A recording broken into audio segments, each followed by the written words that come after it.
Buena tarde a todas y todos. Bienvenidas y bienvenidos. Vamos a comenzar con nuestra presentación del día de hoy. La Asociación de Universidades Confiadas a la Compañía de Jesús en América Latina, a través de su red de cooperación académica y relaciones interinstitucionales, CARI, lleva a cabo la iniciativa Casa Abierta Ujal 2020. En este espacio se busca informar y orientar a estudiantes, tanto de licenciatura como de posgrado, así como académicos, de las diferentes opciones que hay a lo largo de la red de nuestras universidades jesuitas en América Latina para realizar movilidad, ya sea presencial cuando la situación lo permita, virtual o bien otro tipo de colaboración. Dentro de este proyecto Casa Abierta Ujal se están desarrollando 3 actividades diferentes. El primero es un programa de orientación para la movilidad estudiantil internacional. El segundo es un ciclo de conferencias, una mirada multidisciplinaria e intercultural. Y el tercero es internacionalización en casa, desde la cultura. El evento del día de hoy se posiciona en el segundo componente, en el ciclo de conferencias, y está titulado como Lázaro, una aproximación a la realidad desde el cine documental. A lo largo del mes de octubre y también de noviembre tendremos muchas otras actividades de diferentes universidades de la red, por lo que los invitamos a participar en las mismas. En el chat podrán encontrar el enlace para registrarse a cada una de estas. Esperamos sea de su interés. Sean todas bienvenidas y bienvenidos. Para comenzar el día de hoy, vamos a compartirles el tráiler del corto documental Lázaro, por lo que me permito leer una reseña del mismo con ustedes. Lázaro es un cortometraje documental realizado por estudiantes de la licenciatura en Comunicación de la Universidad Iberoamericana León. Se estrenó en el Festival Internacional de Cine de Guanajuato en 2019 y posteriormente ha participado en festivales internacionales como Palm Springs International Short Fest, Shorts México, New York Latino Film Festival y el Festival Internacional de Cine Documental de Buenos Aires, entre otros. Compartimos con ustedes el tráiler de este corto documental.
¿Nos podrían compartir si se escuchó? Me reportan por aquí, yo no lo pude escuchar.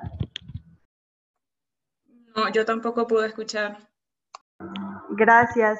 ¿Lo podemos repetir para poder escucharlo?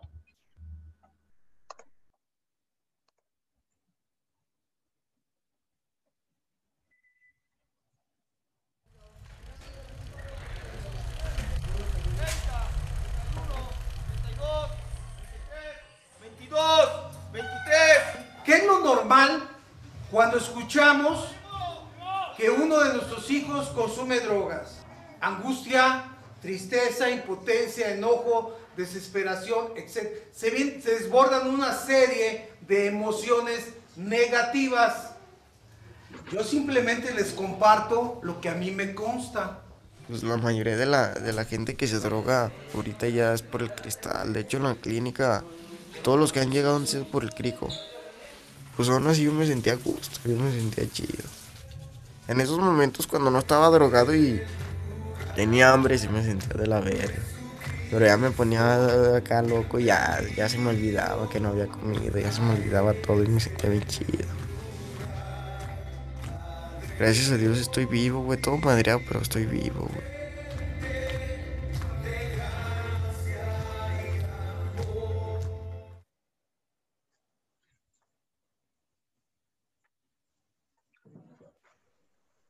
Muchas,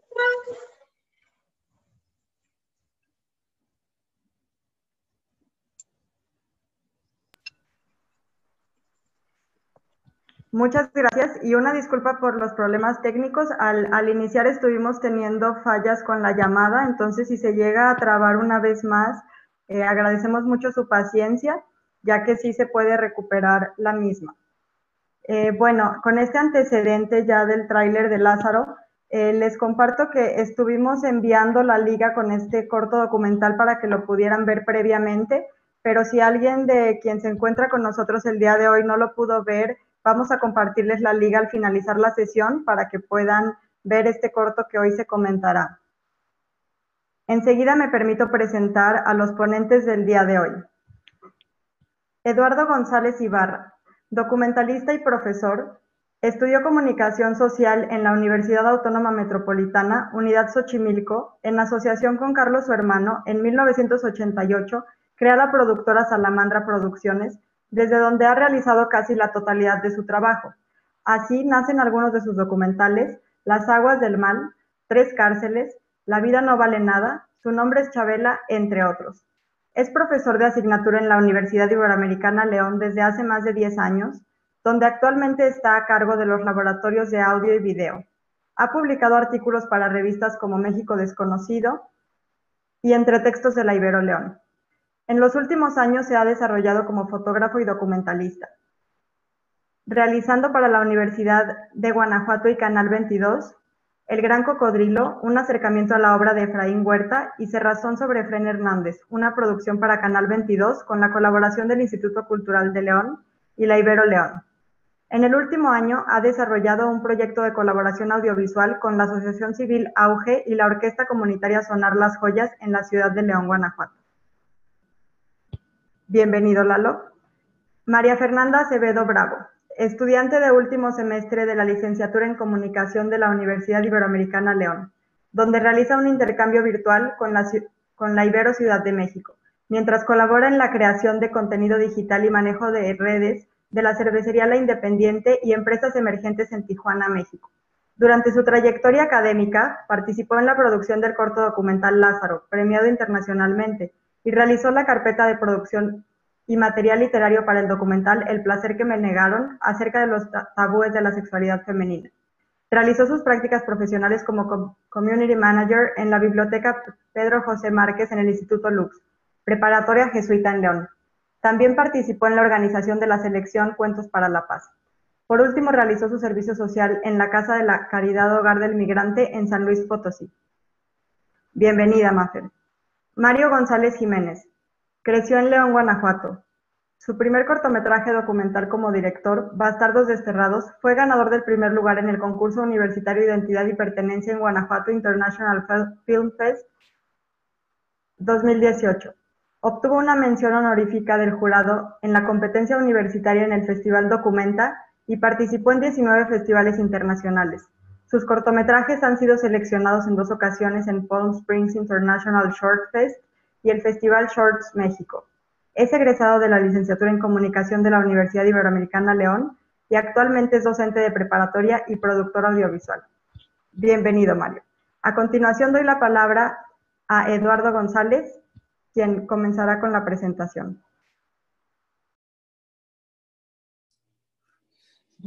Muchas gracias, Ceci. Bueno, les agradezco que estén en esta breve charla que tendremos sobre este proyecto que es un proyecto muy entrañable para mí y para quienes participaron en este gran documental.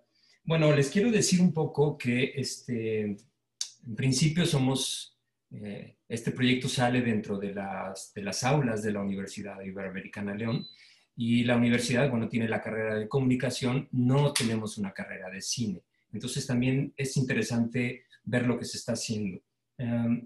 Digamos, la Escuela de Comunicación de aquí de la Ibero, digamos que tiene, bueno, no solo la de comunicación, sino todas las carreras de la universidad están atravesadas por una, digamos, una materia que se le conoce como taller de síntesis y evaluación y entra en 3 momentos de la carrera, digamos como al año y medio, como a los 2 años y un poquito más, son 2 años y medio, y luego casi para finalizar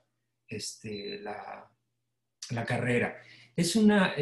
Como su nombre lo dice, es un taller. Entonces, un poco el propósito de esos talleres, en el caso de la carrera de comunicación, es que reúnan una serie de acciones y saberes para proceder hacia un producto determinado. En el caso del taller de síntesis y evaluación 2, el perfil de la carrera ha diseñado que se haga siempre, habitualmente, un documental.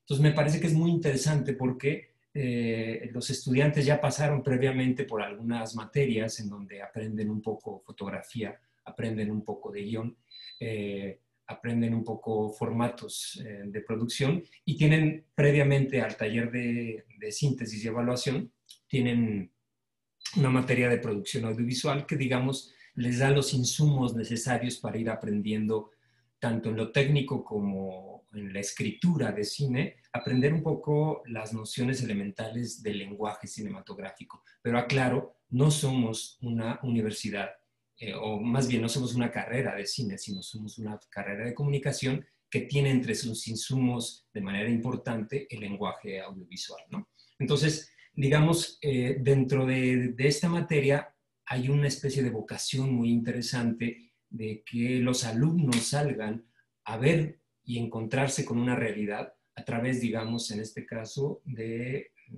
quehacer documental. Entonces, los alumnos tienen la disponibilidad, cuentan con un buen equipo, un equipo de producción, con el cual van armando una investigación, una carpeta de trabajo y salen, digamos, a la realidad, a la llamada realidad, a una determinada realidad, a encontrar un tema y a desarrollar un proyecto, una investigación, ¿no? Más o menos, a grosso modo, en ese sentido, así salió este proyecto. Inscritos como estamos en el tema de la contingencia y el COVID, que digamos, nos asaltó de manera inesperada prácticamente a todo el mundo, es una realidad que no esperábamos nadie. Bueno, nosotros no vamos a hablar específicamente de una suerte digamos, del confinamiento en términos de pandemia como lo estamos viviendo actualmente, pero sí entender que a veces el documental nos hace ver realidades confinadas, realidades secretas o realidades aisladas de nuestros propios espacios de trabajo. Y entonces empezamos a ver otras cosas. Ellos de algún modo se acercaron a una realidad que desde hace mucho tiempo está confinada, es decir, grupos que están trabajando en espacios reducidos, en este caso un espacio totalmente masculino, en donde están tratando de rehabilitarse frente a una realidad, digamos, abrumadora, en donde más bien engendrada un poco por la pobreza, por el distanciamiento social, por la problemática estructural de una sociedad que siempre termina siendo muy desigual, con ofertas de trabajo muy desiguales, y que a veces los jóvenes o los adultos jóvenes, digamos los adolescentes, pues recurren a otra serie de cosas que cuando no tienen una realidad enfrentable claramente con sus propios recursos. Entonces, de algún modo, cuando nace este proyecto, yo me atrevo a decir que nos acercamos a una realidad que estaba viviendo un confinamiento antes del confinamiento y que realmente era desconocida para toda la gente que estábamos aquí dentro de la universidad. Entonces, me parece que en ese sentido, un poco como todos los escritores afiliados a la llamada literatura fantástica, que la literatura fantástica no es una fuga, sino un acercamiento muy profundo y con otros recursos a la realidad, este tipo de ejercicios hacen posible hacer visible lo que es muchas veces invisible, ver realidades confinadas. Entonces, en ese sentido, dentro de este gran contexto, la universidad, digamos, tiene como una gran preocupación de que los alumnos, con los recursos técnicos de que se disponen,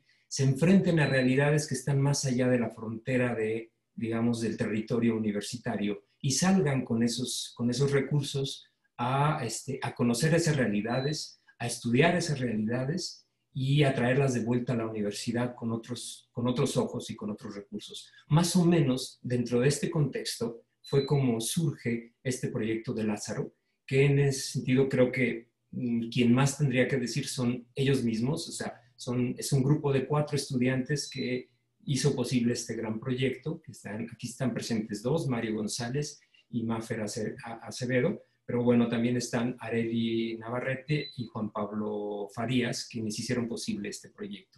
Entonces, bueno, en ese sentido yo le cedo la palabra un poco a Mario, para que nos hable un poquito desde su perspectiva de cómo un proyecto académico también se convirtió en un proyecto de exploración personal. Hola. Bueno, gracias a todos por venir. Eso es lo primero que quisiera decir. Hablando sobre cómo se junta como la iniciativa y la exploración personal con la vida académica, pues yo creo que si estudias lo que realmente te apasiona y lo que realmente buscas en la vida, esta exploración personal y el camino académico tienden a cruzarse. Y en este caso se cruzaron afortunadamente. El primer documental que dirigí, que se llama Bastardos Desterrados, habla sobre un grupo de raperos de aquí de León y pues las dificultades y las desigualdades a las que se enfrentan en la vida urbana, ¿no? Ya que pues, en el sistema social y político en el que vivimos, sabemos que la desigualdad es como el pan de todos los días. Y mientras filmamos ese documental, me hablaban mucho particularmente sobre el cristal, que muchos de sus amigos y conocidos estaban hundidos en el consumo de cristal. Esto para mí, viniendo de un ambiente protegido y de una burbuja de privilegios, me sonaba como algo extraño, ¿no? O sea, lo había escuchado, había visto la serie de Breaking Bad y sabía lo que eran las metanfetaminas, pero no estaba cercano a mí, no lo sentía cerca.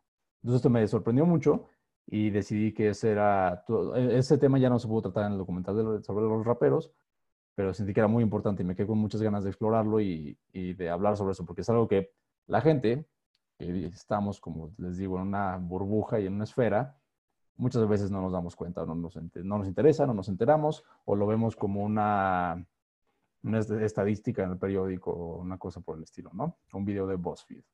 Entonces tenía muchas ganas de hacer este documental y afortunadamente el siguiente semestre tocaba hacer síntesis 2, ¿no? Entonces era la excusa perfecta para hacerlo. A mí siempre que algunas me pidieron que les hablara a unos alumnos de Lux, de prepa, de la prepa jesuita de León, que también les asignaron a hacer un documental, ¿no? Como proyecto final en sexto semestre.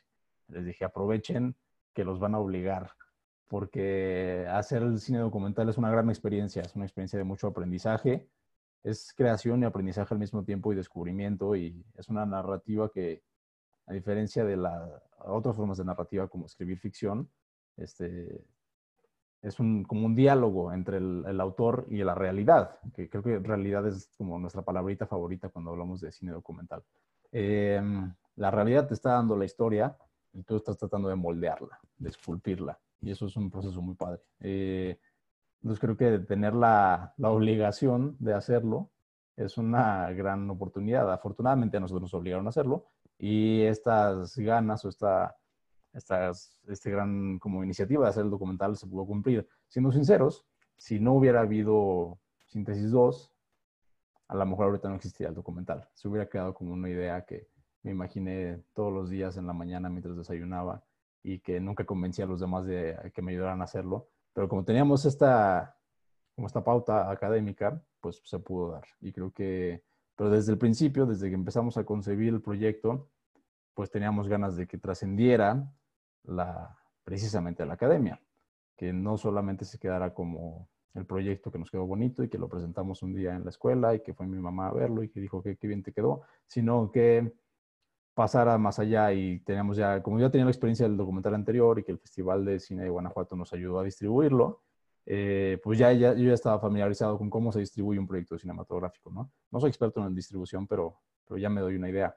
Entonces sabía que si lográbamos una calidad bastante respetable y que se viera como por encima del promedio de proyectos universitarios, por decirlo de alguna forma, o sea, que realmente se viera trascendente, podíamos lograr que se distribuyera pues fuera de la escuela, ¿no? Que tuviera entrada en festivales. Que nunca estuve seguro de que fuera a pasar. Siempre estuvo el temor de que qué tal que no queda tan bien, qué tal que yo pienso que está bueno, pero el resto del mundo no. Y pues el camino de los productos cinematográficos en los festivales pues es como lleno de incertidumbre, ¿no?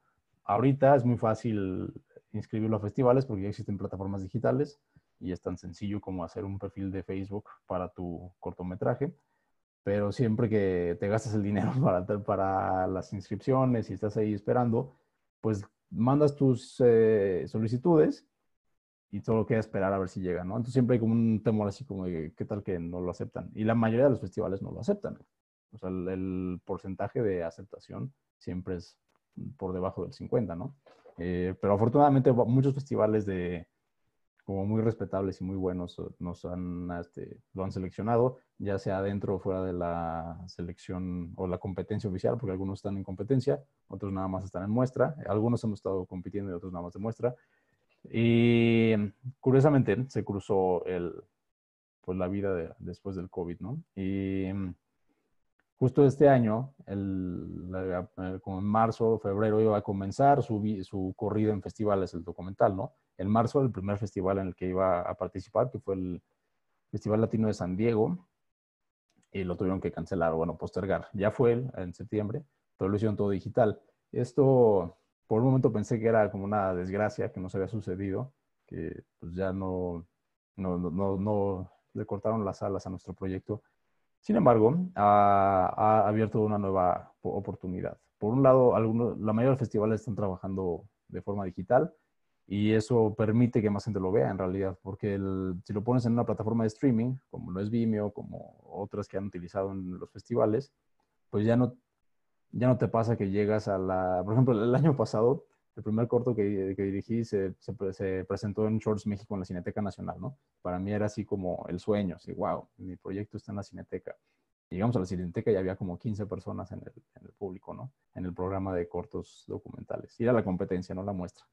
Esa pequeña desgracia ya no sucede. Ahora tienes el proyecto streameándose durante una semana completa y mucha más gente lo ve. Y además, los festivales internacionales en los que antes ni de broma podía ir, o sea, estar viajando a otros países, ahora puedo conectarme en una llamada de Zoom como esta y estamos en la famosa sesión de preguntas y respuestas y de esta forma he podido participar en los festivales que creo que es una modalidad nueva. Si lo piensan, las circunstancias actuales nos han obligado a separarnos y nos han obligado a buscar formas nuevas de conectarnos. Y creo que estas herramientas como esta las hemos tenido por años y parece como que no se nos ocurría utilizarlas, ¿no?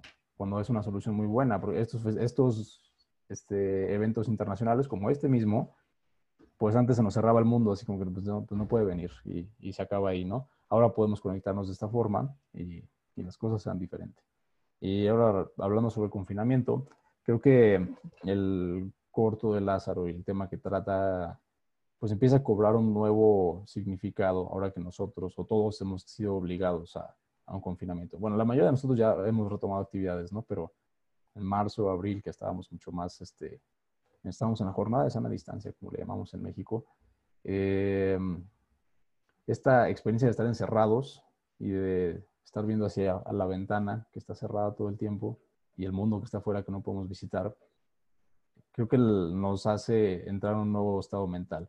David Lynch, el cineasta súper famoso de Estados Unidos, decía desde el principio, dijo, yo creo que vamos a salir de esto un poco más espirituales. Al principio a mí me parecían como una cosa muy optimista. Yo no suelo ser tan optimista como hacia dónde va la humanidad, pero creo que todo lo que ha pasado este año nos va a obligar a revalorar las cosas, ya sea en general o en nuestras vidas personales, y sí podemos salir un poco más espirituales o más conscientes. Y justamente ese es como parte del propósito del confinamiento, de la rehabilitación de las adicciones. El separarte de la sociedad por meses, estar ahí encerrado y obligarte a la introspección profunda y al examen de conciencia y a todo lo que hacen dentro de las clínicas de rehabilitación y los anexos también, sean buenos o malos, el confinamiento algo te hace, ¿no? Creo que te obliga a revalorar las cosas y salir como una mejor persona. Y creo que esta podría ser como una pequeña oportunidad para que todos nosotros salgamos como mejores personas. Eso es así es como me gusta relacionarlo. No sé si Lalo quiere decir algo. Sí, gracias, Mario. Creo que podríamos explorar un poquito más antes de entrar con Mafer. Hay también en términos de la ejecución del documental, se cruzaron por ahí algunos temas, algunos documentales que se habían hecho acá en México, que habían sido profundamente impactantes para algunos miembros del equipo. Personalmente fue muy fuerte cuando conocí el proyecto de Tempestad de Tatiana Hueso. Es un grandísimo proyecto hecho en los últimos años. Y tú también, Mario, te sentiste, yo creo que conmovido por un proyecto de esta naturaleza. Háblanos un poquito de cómo fuiste concibiendo el proyecto, porque hay una noción también, digamos que creo que la realidad académica de la que tú hablas permite, siendo una realidad académica, un grado de experimentación, y que eso me parece muy importante. Cuando tú invitas a los jóvenes de prepa, tú siendo un universitario, y invitas, aprovechen la ocasión. Creo que yo alguna vez comentaba con ustedes, y en el texto que alguna vez escribí a propósito de esto, citaba a Angelopoulos, y él decía que la escuela debía de ser eso, un espacio de experimentación.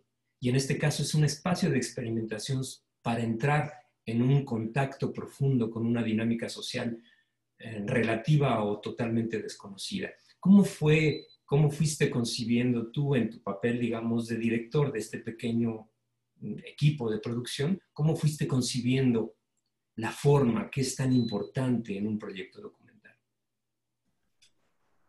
Pues, como bien mencionas, Tempestad de Tatiana Hueso, pues yo creo que es de los mejores documentales que he visto y quizás yo me atrevo a decir que es de las mejores películas que se han producido en México en general. Bueno, este documental en el que escuchamos la historia de dos personas que han sido pues afectadas por la violencia y las desapariciones forzadas que se dan en el país, y en el que, o sea, si lo ponemos en términos de lenguaje cinematográfico, es una película en la que todo está fuera de campo. A todo lo que te están contando no lo ves, solamente escuchas a la persona platicándotelo, mientras ves otras cosas que de alguna forma lo evocan o se conectan simbólica o emocionalmente con lo que estás escuchando. Entonces esta dualidad en el discurso, que la imagen dice una cosa y el audio dice otra, y se van como entrelazando de formas como místicas y bonitas, me pareció fascinante y realmente cambió la forma, lo que yo pensaba de cómo podía ser el cine, ¿no?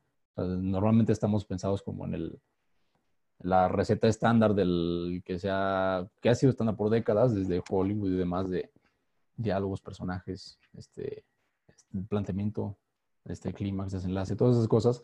Podemos salirnos de ese molde, y más cuando se trata del documental y cuando se trata de un proyecto universitario, ¿no? Que no estamos como encadenados a los requerimientos de la industria. En otras palabras, menos bonitas, Si el documental fue un fracaso, pues no pasa nada, solamente fue un proyecto universitario que salió mal. Pero si hubiera ¿cómo se llama? Un financiamiento de gobierno y demás, y si quieres hacer un experimento que no sabes si va a salir bien, pues quizás no te avientas el experimento, ¿no? En este caso sí lo hicimos, pero lo hicimos con cuidado, o sea, que estaba observando el ejemplo de Tatiana Hueso y además las cualidades particulares del tema que estábamos tratando, pues sí se determinó que funcionaba, especialmente considerando que parte del proceso de rehabilitación son las famosas tribunas o las reuniones. Si quienes no están muy familiarizados con el tema de las adicciones, de todos modos van a tener una imagen mental de que una reunión de AA, la gente está como sentada en un círculo y se ponen a hablar y hablan y hablan y pues básicamente es eso, ¿no? Para las personas que están en recuperación, el compartir su historia de forma verbal es algo de todos los días. Cada que van a las reuniones, tienen que estar hablando y hablando y hablando, porque es parte esto es como un ejercicio como catártico y además es un servicio a los demás, porque los que están escuchando se recuerdan de los peligros de la adicción y de por qué vale la pena recuperarse y por qué vale la pena seguir yendo al grupo por años y todas esas cosas, o por qué vale, o también escuchar la historia de alguien puede ser una medida de prevención de adicciones, ¿no? O sea, por ejemplo, este corto lo llevamos varias veces a una secundaria pública aquí en León, como parte de Servicio Social 2 que hicieron con la universidad. Y todos estos chavos de entre 12 y 15 años están muy expuestos al consumo de sustancias, ¿no? Y todos llegábamos y les hablábamos así, que conocen a alguien que consuma tal cosa, y todos levantaban la mano, todos tienen un familiar, un amigo, un vecino, o una vez entramos y nos dijeron que justo ese día cacharon a alguien con drogas en la escuela, en secundaria, segundo de secundaria. Entonces, el escuchar esta historia para esos chavos es muy importante. O sea, a lo mejor es demasiado optimista, pero puede significar el cambio en la decisión que vayan a tomar con su vida en el futuro próximo, ¿no? O sea, se pueden acordar, pero me acuerdo del video que me pasaron y cómo le fue a él y la plática que me dieron después. Eso puede influir en sus vidas de manera positiva y es importantísimo. Por eso era parte de por qué me gustaba tanto hacer este proyecto, porque siento que es un tema sumamente urgente y del que no toda la gente está hablando. O sea, por ejemplo, si te metes a las redes sociales, hay mucha gente hablando de muchos temas de relevancia política y social, que está perfecto, pero este tema particular de que miles de jóvenes están muriendo por el narcotráfico, el consumo de drogas y todo el ecosistema que genera el narcotráfico, pues como que se nos olvida. Y quizás es porque estamos escuchándonos entre nosotros en la cámara de eco de las universidades privadas y las escuelas privadas y los fraccionamientos privados y todo privado y todo perfecto, ¿no? Entonces creo que pues escuchar la voz de Jonathan, que habla en este documental, vale la pena. Y de la misma forma, en la película de Tatiana Hueso, en Tempestad, pues escuchamos voces que vale la pena escuchar.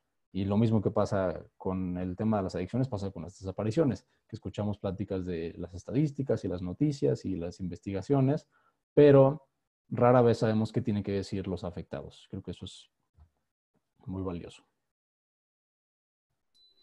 Creo que tocas cosas muy, muy importantes.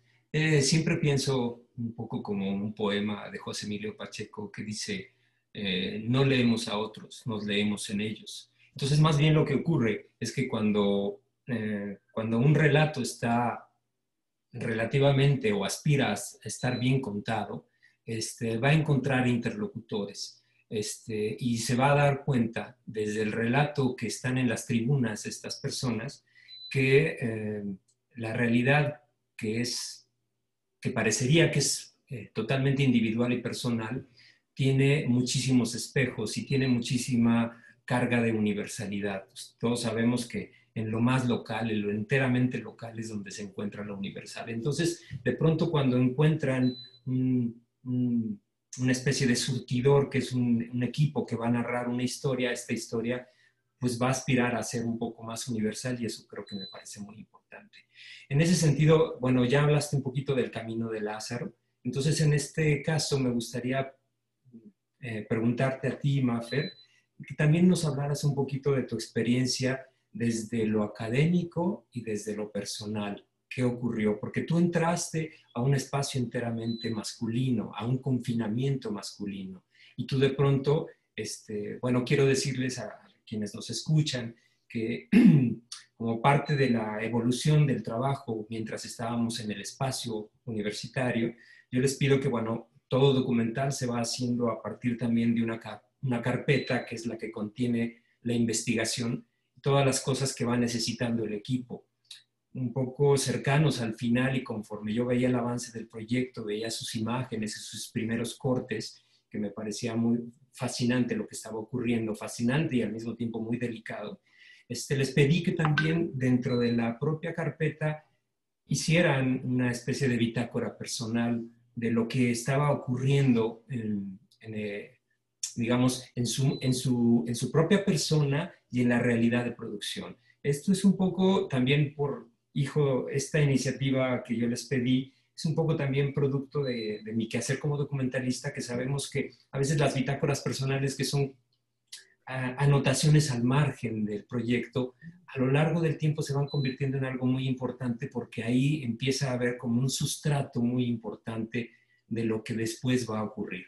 En ese sentido, me gustaría que nos platicaras un poquito, Maffer, ¿qué ocurrió entre esta dimensión de lo académico? Yo recuerdo que en las primeras sesiones tú decías que te daba un poco de miedo involucrarte en un proyecto documental, porque ¿qué tanto iba a poder albergar ese proyecto documental esa determinada realidad? Entonces, háblanos un poquito de esta experiencia, por un lado, de hacer un proyecto que perseguía fines académicos, pero que terminó siendo algo también sumamente personal, y por otro lado, esta experiencia de estar frente a un escenario, a un confinamiento masculino, y que tú de pronto decías, esta realidad no me pertenece, pero parecía que no era tan cierto eso. Sí. Muchas gracias, Lalo, y bueno, buenas tardes a todas y todos, y qué bueno que se conectaron, muchas gracias. Bueno, lo que a mí me gustaría compartir con respecto a mi participación en Lázaro es justamente lo que dice Lalo, que además, o sea, no se trató solo de un proyecto académico o de contar la historia del otro, sino que también se trató de encontrar mi propia historia personal y contarla, ¿no? Se convirtió en algo muy personal que me movió y me hizo cuestionarme cosas muy a nivel personal. En Lázaro, bueno, aprendí 3 cosas que podría enumerarlas. Pues que el cine documental es un descubrimiento de lo que hay afuera, pero también dentro de uno mismo. Que todo proyecto profesional, para que sea exitoso, pues tiene que llevar una buena carga de lo personal, y que muchas veces los equipos pequeños funcionan mucho mejor, y aquí estoy hablando como de la comunicación que hubo en el equipo, y que también pues fue importante para que saliera bien el proyecto, creo yo.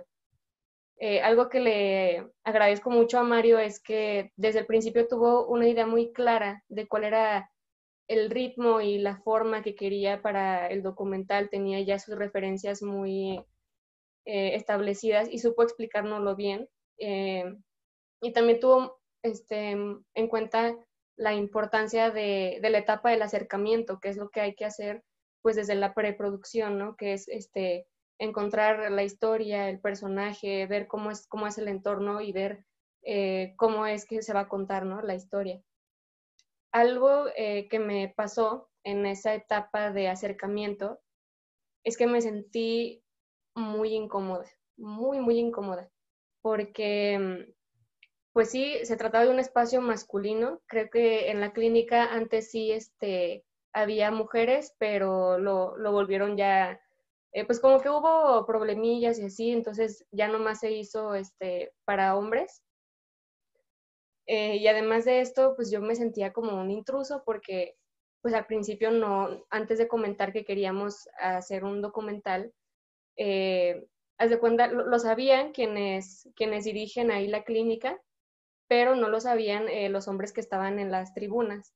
Entonces yo decía, híjole, es que soy un intruso, es que yo no tengo por qué estar aquí, y todas estas personas piensan que sí, piensan que yo estoy pasando por algo similar y que estoy aquí ocupando esta silla porque quiero salir de esto, ¿no?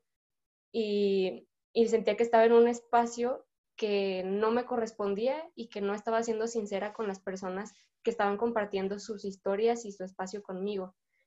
Y pues claro que con el nervio evitaba el contacto visual. Y me puse a ver pues qué había alrededor, ¿no? Los letreros y para qué usarán esto, para qué servirá, qué significará eso que tienen en la pared. Y, y me topé con un violentómetro. Creo que los violentómetros luego los encuentras más como relacionados a la violencia de las relaciones de pareja, que es un enunciado de varias acciones que están separados por colores como de semáforo, ¿no? Que entre cada vez es más grave la violencia o tiene un grado de mayor riesgo, el color pues pasa del amarillo al naranja y al rojo, ¿no? Y eran acciones que como de forma más general, y entonces me puse a analizarme a mí misma en ese momento y dije, ¿en qué color estaré yo o en qué etapa estaré yo cuando consumo alcohol, por ejemplo, ¿no? Y de repente me topé así con una conclusión que dije, es terrible. O sea, fue terrible y maravilloso al mismo tiempo porque, por una parte, dije, híjole, esta realidad que me da tanto miedo, este espacio que me intimida tanto, a lo mejor sí me pertenece. A lo mejor tengo algo que contar yo también con respecto a esta problemática, ¿no? Y de pronto ya no estaba tan incómoda ni me sentía intrusa, sino que me sentía parte y empecé a tomarme este proyecto como algo más personal, le di la importancia que tenía de ser comunicado y, y decir que realmente esta realidad no está tan lejos de nuestro entorno, ¿no? Y creo que eso es la esencia del documental, o sea, explorar realidades que uno piensa que están afuera y que al final dentro de ese proceso vas encontrando dentro de ti mismo tu relación, ¿no? Con la realidad que estás observando. Ya después, pues para mi trabajo de titulación busqué precisamente un tema personal. Dije, tengo que encontrar algo que me mueva a mí personalmente y que quiera contar a través de otras personas también, a través de lo que otras personas tengan que decir sobre eso. Y bueno, ese tema que escogí, que fue la sexualidad femenina, es algo de lo que yo misma quería aprender y que quería comunicarlo. Y pues esa idea se quedó en pausa, alcancé a hacer nada más un avance y mi carpeta, pero es algo que sí me gustaría retomar. Y pues, bueno, para concluir esta parte de mi participación, yo sí animaría a que busquen algo personal que quisieran contar, que quisieran descubrir también y contar una historia quizá de otra persona, quizá de uno mismo, a partir de eso. De hecho, ahora con el confinamiento y todo esto, pues muchos proyectos creo que se pausaron o se quedaron así descontinuados. Y dije, pues claro, pues ¿qué vas a contar si no puedes salir de tu casa? Y después me topé con esta compilación de documentales que está en Netflix, que se llama Hecho en Casa. Y son cortos documentales que la gente hizo desde su casa y dije, pues es que realmente la realidad no desaparece. A lo mejor cambia, pero está ahí y hay que encontrar algo que contar y hacerlo de la forma que pues tú piensas que le puede llegar a más personas y que le puede dar la importancia a un tema que a lo mejor podría parecer banal, pero en el momento que encuentras algo interesante que contar y te enfocas en eso, puede salir un proyecto muy, muy interesante y bien recibido por la gente. Muchas gracias y cedo la palabra a Lalo nuevamente. Gracias, Mafer. No sé si pudieras agregar algo. Mario lo planteaba de manera muy interesante, pero también esta fusión en donde de pronto en tus últimos dos proyectos, digamos, de síntesis 2 y síntesis 3, que son materias pues dentro de la universidad, fusionaste de algún modo lo académico con lo personal. ¿Qué representó para ti eso en términos de experiencia de conocimiento y de experiencia académica que estaban ligadas a universos personales? Pues realmente creo que encontrarle la parte personal a un proyecto que podrías ver como externo a ti porque es meramente académico, le da muchísimo plus y te da muchas ganas de...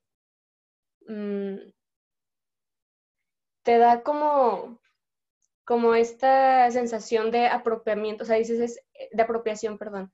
O sea, ya no piensas ni siquiera en la calificación, o es realmente lo de menos. Lo que decía Mario de llegar a la presentación final y mostrar el resultado de lo que estuviste trabajando, adquiere como un significado mucho más grande si lo consideras personal. Y creo que uno puede encontrarse en las historias de personas que ni siquiera se imaginaba, pues. Creo que muchas veces uno empieza como a meterse en esto del documental queriendo buscar una historia y se estresa porque dices que es que tengo que encontrar algo súper, súper interesante. Y realmente la historia a veces está hasta dentro de uno mismo. Es como enfocarse en los detalles y ver qué parte de esta problemática es la que me interesa a mí personalmente. Y pues creo que eso fue lo que me pasó con Lázaro, que yo creía que era un tema que, pues como para empezar, no fue algo que empecé a investigar yo, sino que llegó Mario ya con su carpeta y su investigación previa sobre el tema. Yo dije, está bien, qué bien, qué gusto me da que me invite a este proyecto, pero no lo sentía tanto como algo que yo haya querido, yo haya dado como el primer paso a acercarme a este tema. Y ya que estuve ahí y escuché las historias y me identifiqué con muchas personas que estaban pasando por este proceso de rehabilitación, creo que para mí ya significó muchísimo más el proyecto y me dieron muchas ganas de buscar más dentro de mí misma para poder fusionarlo con lo académico. Es cuando dices, la universidad me da muchas oportunidades que posiblemente las veía como ajenas a mí y que en cuanto le doy ese toque personal y las aprovecho, pues la satisfacción de terminar un proyecto que además de darte tu título, te dio te dio diste un paso como en tu crecimiento personal también, pues es muy grande. Muchas gracias, Mafer. Bueno, yo como maestro también estoy muy satisfecho de un proyecto así, porque un poco pienso que como cuando hay una obra relevante y una obra digamos que sobrepasa un poquito el estándar de muchos trabajos universitarios y que hacia ello tenemos que ir, o sea, trabajar en donde cada proyecto sea mejor que el anterior que cada alumno ha hecho. Siempre pienso que es un poco como algunos poetas piensan, que en realidad cuando escriben un poema dan la mitad. La obra no está concluida mientras no encuentre su público. Y me parece que es muy importante esta importancia de encontrar a su público y lo que ha hecho Mario, Mafer, Juan Pablo y Areli, en el sentido de empezar a correr el proyecto en un circuito de festivales y también presentarlo en distintas realidades de la ciudad, del estado, del país o donde lo pidan, ¿no? Me parece que es muy importante porque en ese sentido el proyecto nació frente a un encuentro de una realidad vista a través de otro documental, pero desconocida, y se desarrolla, digamos, en el espacio cerrado y cómodo y cuidado de una universidad, pero sale a enfrentarse al mundo y sale a conocer ese territorio que es ajeno hasta ese momento, pero después no se queda otra vez en la frontera universitaria, sino sale. Entonces, para mí, digamos, por eso buscábamos un título así. En el mundo del documental siempre hablamos de ir a la realidad, pero la realidad siempre es un poco huidiza, se nos escabulle, y lo que alcanzamos a encontrar es un poco, como diría Sor Juana Inés de la Cruz, fragmentos, pequeñitos fragmentos de la realidad que nos van a dar su propia verdad. Entonces, este cine, este tipo de cine, me parece que es un cine que no está dentro, no está fuera del mundo, sino bien dentro, y es un cine íntimo que entra a una dimensión social. Entonces, me parece muy importante, digamos, que una experiencia académica alcance una experiencia social a la cual se debe. Entonces, me parece que ahí hay como el cumplimiento redondo de una función educativa. Ceci, si quieres. Muchas gracias. Muchas gracias, Lalo, Mafer y Mario. Lo que nos comparten hoy es muy interesante a propósito del documental. Y lo que me gustaría agregar para todas y todos los estudiantes que están con nosotros el día de hoy y también quienes verán esta sesión, aunque no sea en vivo, compartir, como ya hemos platicado contigo, Lalo, que bueno, los estudiantes que nos visiten de intercambio tienen oportunidad de integrarse a este tipo de proyectos. Entonces eso es muy interesante porque, bueno, ayer que estábamos en la sesión sobre el Centro de Cultura, que se presentaban diferentes muestras de danza que se viven aquí en Ibero León, compartían las compañeras que cuando reciben ellas, compañeras y compañeros de otros países o de otras ciudades en el taller, lo vuelve aún más enriquecedor.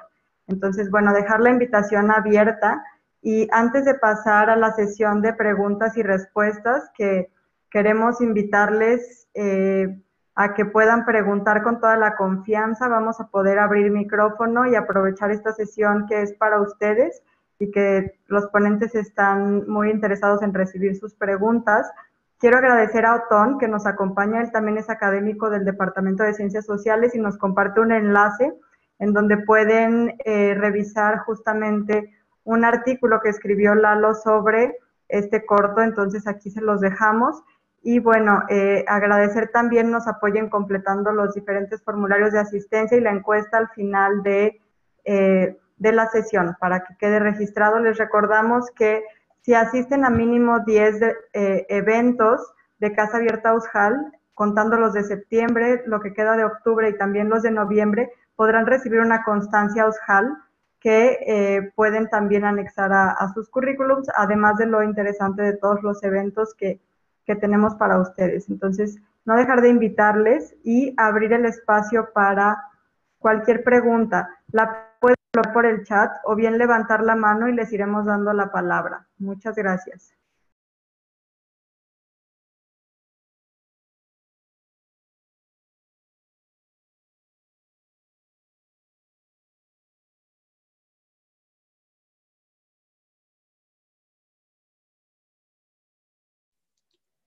Para todos nuestros asistentes, como ya les comentaron, vamos a estar dándole lectura a las preguntas que puedan poner en el chat o si ingresan a la sección de participantes de Zoom, pueden usar la función de levantar mano y les iremos cediendo la palabra para que pregunten a cualquiera de nuestros ponentes.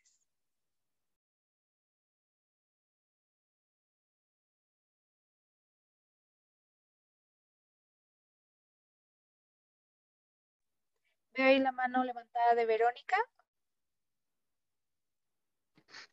Sí, buenas tardes a todos. Muchas gracias. Les saludo desde El Salvador. Soy estudiante de la UCA, estudio filosofía.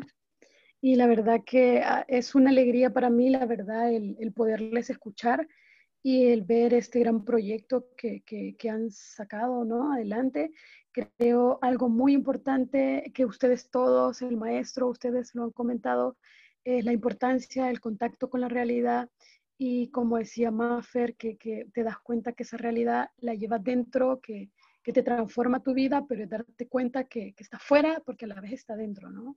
Entonces creo más bien dicho que debo agradecerles su gran trabajo porque son estas cosas que nos motivan, personalmente a mí me motivan un montón a seguirme formando, a saber que la realidad está allá afuera, esperando que podamos nombrarla, citarla, que podamos redimir la historia y creo que es a través de estas cosas que podemos decir, bueno, es algo pequeño, pero estamos nombrando, ¿no? Estamos liberando algo que muchas personas van cargando, ¿no? Entonces creo, bueno, solo eso, quiero felicitarles, animarles a que sigan adelante. Yo he estado tramitando una movilidad para México, espero que se me dé la oportunidad, la verdad, para poder visitarles. Y solamente un abrazo para cada uno de ustedes y un orgullo, la verdad, un placer conocerles. Gracias. Muchas gracias. Muchísimas gracias. Gracias. Muchas gracias por tu comentario, Verónica. Estoy segura de que es invaluable para nuestros ponentes. A continuación tenemos una pregunta en el chat de Gabriela que dice, entiendo que este proyecto es para la titulación. Cada alumno tiene un mentor o un guía para la realización de proyectos así y todos los proyectos son documentales.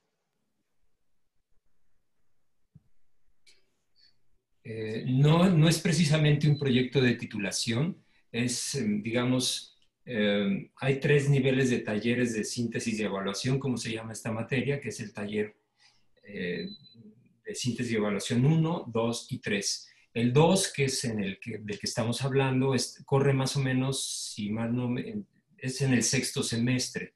Todavía les faltan 2 semestres por desarrollar.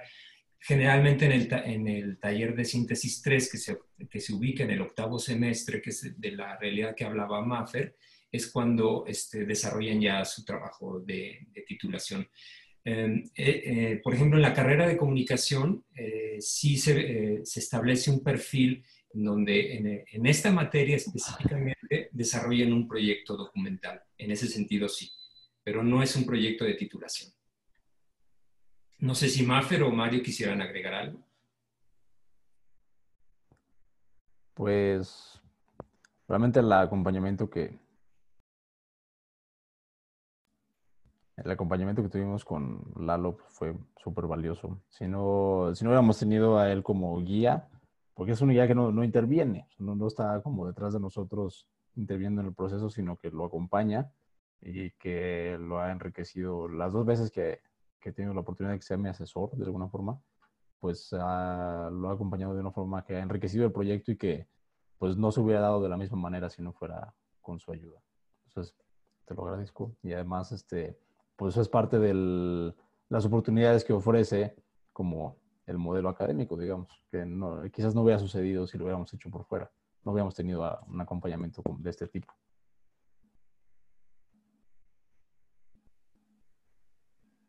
Perfecto, muchas gracias. Tenemos también aquí en el chat una felicitación tanto a los estudiantes y productores de este cortometraje como al profesor. Los felicitan por el cortometraje. Y tenemos una pregunta de Leopoldo Díaz, que dice, ¿cuáles fueron las complicaciones técnicas, humanas, inseguridades, miedos, dudas, etcétera, que más dificultaron la realización de este proyecto y cómo las resolvieron? No sé quién de los 3 ponentes guste responder esta pregunta. Bueno, creo que le corresponde a Maffer y a Mario hablar de las dificultades. Pues yo digo que Maffer responda primero. Sí hubo complicaciones humanas, podría decirse que para ponernos de acuerdo de los días y horarios que era factible que fuéramos a grabar. Sí hubo algunas ocasiones que llegamos a la clínica y dijeron, no, es que siempre no, porque en lugar de ser a esta hora, va a ser a esta hora, y entonces ya no podíamos, y pues de regreso, ¿no? Técnicas, la verdad es que no muchas. Fue grabar en un lugar muy seguro. Me refiero a que no salimos de la clínica. Estuvimos solo en 2 locaciones que fue, bueno, 3 contando la casa de Jonathan, la iglesia y la clínica. Entonces no estuvimos realmente como expuestos a la calle o cosas así, y estuvimos hasta eso muy seguros. Igual el cortometraje se hizo en una clínica y no en un anexo, que ahí hubiera sido un poco más complicado. De hecho, Mario y Juan Pablo hicieron una visita a un anexo para ver cómo estaba pues sí, cómo estaba ahí el entorno y la realidad y ver si se podía incluir una parte de eso. Y mi compañera Areli y yo no pudimos, bueno, preferimos no ir porque sí es un ambiente mucho más pesado. Y creo que al principio sí hubo muchas dudas, inseguridades y miedos, sobre todo de mi parte, porque el documental era algo nuevo para mí, nunca había intentado hacer un proyecto documental y pues que era un tema complicado. Pero pues conforme fuimos avanzando, esas inseguridades fueron desapareciendo, empezamos a tener más confianza con la gente con la que estábamos grabando ahí. Entonces, pues eso es lo que yo podría decir. Pues agregando, Perdón, Mario, quizá también, aparte de lo que vayas a agregar, sería bueno que para quienes posiblemente no entiendan qué es un anexo, que digamos de qué se trata un anexo. claro, bueno, pues como dice Mafer, el documental está filmado en una clínica de rehabilitación y tiene ese nombre formal porque tiene un tratamiento adecuado, ¿no? El director de la clínica es un psiquiatra, hay una psicóloga, hay médicos y todo está planeado de una forma muy adecuada y pues, tiene un tratamiento bueno, se podría decir. Y algo que no debería de, ni siquiera tendríamos por qué señalar esto, pero tiene un trato digno. Y lo que pasa es que en los anexos, además de que no hay un tratamiento bien planteado, no hay un trato digno. Es decir, seguramente alguien ha escuchado historias de que en estos lugares pues son como lugares de sufrimiento y de donde reciben castigos, donde hay violencia, muchas veces hay consumo adentro. Ya todos supimos la noticia de la matanza que hubo en un anexo en Irapuato hace un par de meses. Entonces, es un lugar muy inseguro y muy problemático y nace pues, pues, de que no hay hay tantos adictos que no hay clínicas para atenderlos. Entonces tienen que haber como clínicas clandestinas o clínicas improvisadas en casas, que son los anexos, y muchas veces pues terminan siendo pues peor, o sea, porque no es un tratamiento lo que están recibiendo, es un castigo, y del castigo pues pueden hacer el resentimiento, y del resentimiento nace más violencia, y se vuelve un círculo vicioso muy complicado, ¿no? Nosotros, Juan Pablo y yo, fuimos a un anexo para ver si podíamos grabar algo ahí, o si era adecuado, y fue una experiencia pues difícil, nada más estuve ahí como hora y media. Al final decidimos no grabar ahí. Y se supone que ese era uno de los anexos. A nosotros nos lo presentaron como uno de los buenos, uno de los decentes. Y realmente no es un ambiente muy difícil, porque ahí puedes ver que la gran mayoría de los que están ahí en contra de su voluntad. Y están, yo creo que pensando todo el tiempo en cómo salirse. Y justo en el documental, pues Jonathan cuenta que él estuvo en un anexo y le tocó una fuga, que se escaparon y lograron conseguir las llaves a través de la violencia y se salieron de la casa, ¿no? Entonces es una situación terrible que es otra de las que pues, somos ciegos ante ellas, ¿no? Si no nos toca que suceda cerca de nosotros. Y creo que, pues uno de los, regresando a la pregunta de cuáles fueron los retos y las dificultades, pues creo que precisamente un reto es entrometerte en un espacio al que no te pertenece. Porque siendo sinceros, pues nosotros no, si lo ves de alguna forma, no tenemos nada que hacer ahí, ¿no? También, cuando antes de que empezamos a filmar, una de las personas que nos estuvo asesorando en el tema, que es director de un grupo de Alcohólicos Anónimos, me dijo, pues tú deberías de empezar a venir a las juntas para que vayas viendo cómo es esto. Esto para mí era así como que, ¿cómo crees que me voy a atrever a ir ahí si soy un intruso, si es como una falta de respeto para ellos? Me dijo que pues no pasa nada, no se van a dar cuenta y si dejas de ir, pues se les hace normal que alguien falte, ¿no? Pero justo romper esta barrera de estoy aprovechándome de los demás o estoy haciendo algo que vale la pena, eso es una pregunta que creo que vale la pena hacerse cada que estás haciendo un documental, especialmente cuando trata un tema que es delicado o que es complicado para las personas. Y ya estando dentro de la clínica, pues nosotros, por ejemplo, cuando participábamos en las reuniones que hacen, porque hacen como reuniones de AA, pero dentro de la clínica, hubo una en la que todos participamos y cada quien compartió algo, los miembros del equipo del documental. Entonces creo que eso es importante porque de esa forma no solamente nos estamos llevando algo de ellos, sino que también estamos aportando. Y es parte de ser abiertos y de manejar todo con la mayor honestidad posible. Porque siento que hacer documentales es delicado, ¿no? Entrar con una cámara a un espacio privado, pues siempre va a generar incomodidad o va a generar problemas y es muy difícil como entrar.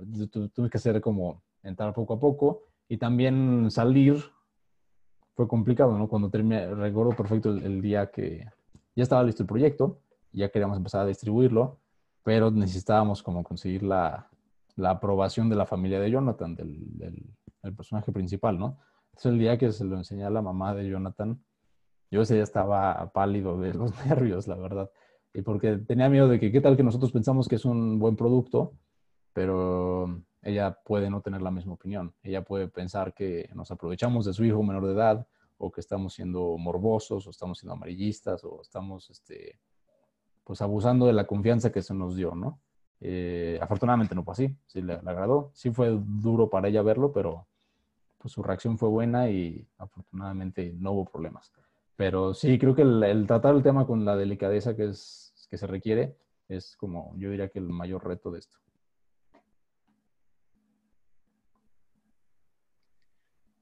Muchas gracias, Mario. Tenemos otra pregunta en el chat de Catherine Giovanna, que dice, ¿cuáles son los puntos positivos del proyecto?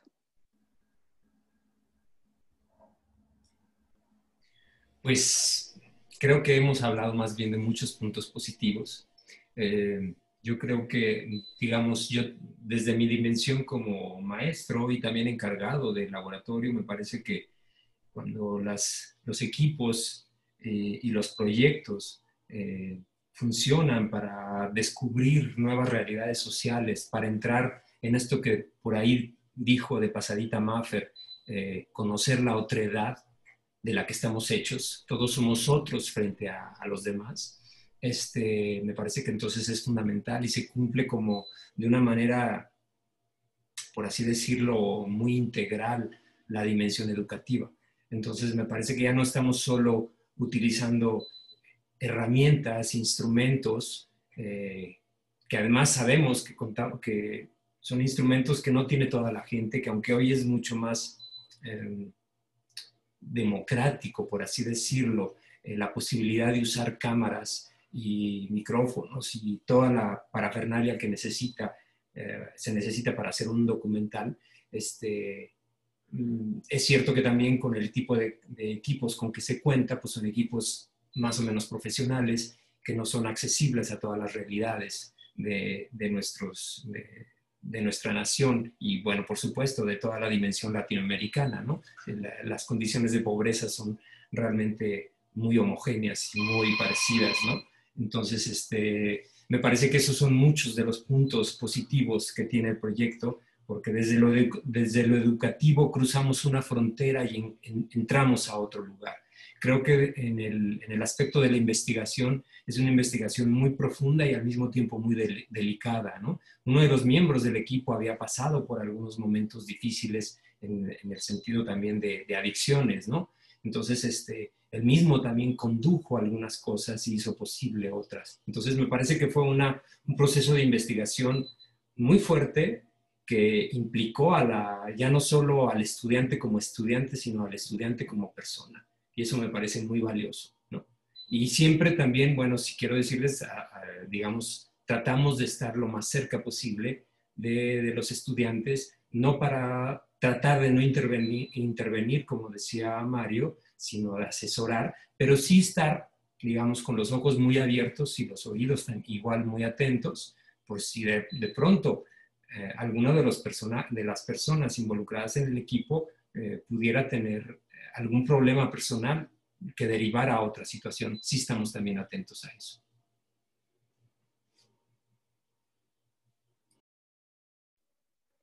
Muchas gracias por su respuesta.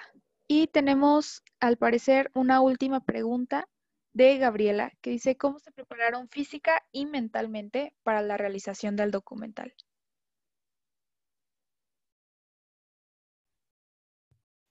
Bueno, creo que puedo responder esta. Bueno, fue muy importante el acercamiento previo a avisar que ya íbamos a empezar a grabar. Mario empezó a ir a estas tribunas antes que las demás, creo que también con Juan Pablo, y más o menos nos dijeron cómo iba a estar, ¿no? Cómo era el orden y más o menos con qué nos íbamos a encontrar cuando empezáramos a ir también Areli y yo. Y creo que sí, hicimos como unas 2, 3 semanas que fueron solamente de acercamiento y eso ayudó muchísimo a que pues ya al momento de empezar a sacar la cámara y el micrófono y estar ahí, ya hubiera menos tensión entre tanto nosotros como equipo, como entre nosotros y pues quienes estaban yendo a la clínica. Algo importante es que pues desde la ropa que usábamos, pues tratábamos que fueran colores muy, no sé, negro, blanco, que no llamaran tanto la atención porque nosotros realmente teníamos que ser como invisibles o no llamar tanto la atención, no ser protagonistas pues del espacio, y eso se me hizo también que fue algo que funcionó. Y pues ya eso es lo que podría decir sobre esta parte de la preparación antes del documental. No sé si Mario quiera comentar algo. Pues en cuanto a la preparación mental, totalmente fue lo de empezar a acercarnos a la clínica y ir a reuniones desde antes de empezar a grabar. Y eso nos ayudó, como decía Maffer, a encontrar a la historia dentro de nosotros mismos, ¿no? Cómo podemos conectarnos con el tema de forma personal, a pesar de que pues, no tenemos la misma experiencia, ¿no? O sea, no todos ahí estábamos directamente conectados con el tema. De hecho, en las juntas, en las reuniones de AA y NA, tienen una palabrita que usan mucho, que cuando está alguien hablando, de repente escuchas que los demás dicen puente. Sí, la palabra puente. Al principio yo no entendía por qué dicen eso, ¿no? Hasta que un día me explicaron que cada que escuchas algo con lo que te identificas, tienes que decir puente, como si hubieras construido un puente entre una persona y la otra, ¿no? Entonces, se puede decir que nosotros estábamos tratando de construir ese puente antes de empezar a grabar. Eso era como fundamental y espero que ese haya surtido el efecto que queríamos.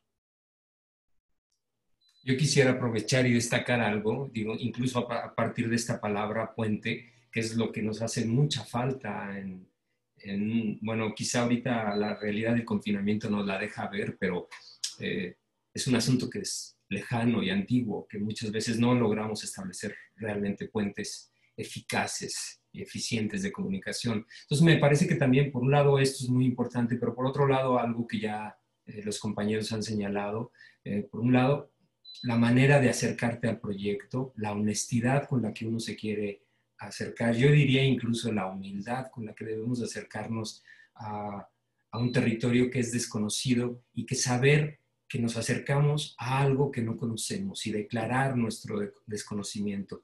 Junto con esa honestidad y con ese trabajo de relativa humildad, también plantear un territorio en donde poco a poco vayamos ganando la confianza. Creo que si no hay esta honestidad y confianza, para mí serían dos palabras clave en este proyecto, pero en cualquier proyecto documental, es muy poco posible, muy poco probable que se logren buenos trabajos, porque si no va a haber una frontera, una distancia de por medio.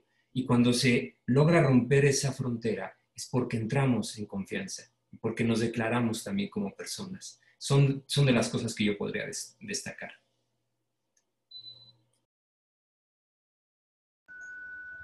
Muchas gracias.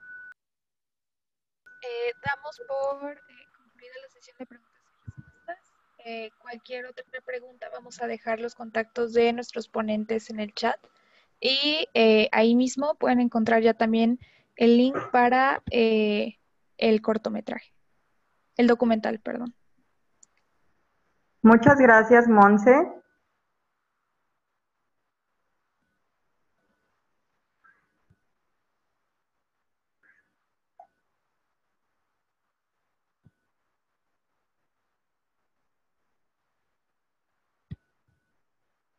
Muchas gracias a todas y todos los participantes, especialmente por su tiempo el día de hoy en acompañarnos. Esperamos haya sido de su agrado esta charla y también para nuestros, tanto exalumno Mario como Maffer, que todavía es nuestra estudiante. Muchísimas gracias, Lalo, por su tiempo y todo este apoyo para compartir con nuestras universidades hermanas de la red jesuita y otras universidades con las que también tenemos convenios en otros países. Agradecemos mucho el espacio y quisiera por último recordarles que el siguiente evento en Casa Abierta Ojal se llevará a cabo el siguiente 14 de octubre a las 11 horas hora de Uruguay y 9 horas de Ecuador. Es una charla informativa de la Universidad Católica del Uruguay para que puedan todas y todos los estudiantes que están interesados registrarse. La liga se compartirá una vez más con ustedes por el chat para que también nos apoyen, por favor, con la evaluación de este evento para mejorar y con su registro para poder ser acreedores de su constancia Ojal. Muchísimas gracias a todas y todos y que tengan muy buena tarde. Verónica, especialmente gracias también por tu intervención y con mucho gusto, cuando las condiciones lo permitan, te recibimos en la Ibero León. Muchas gracias. Buena tarde.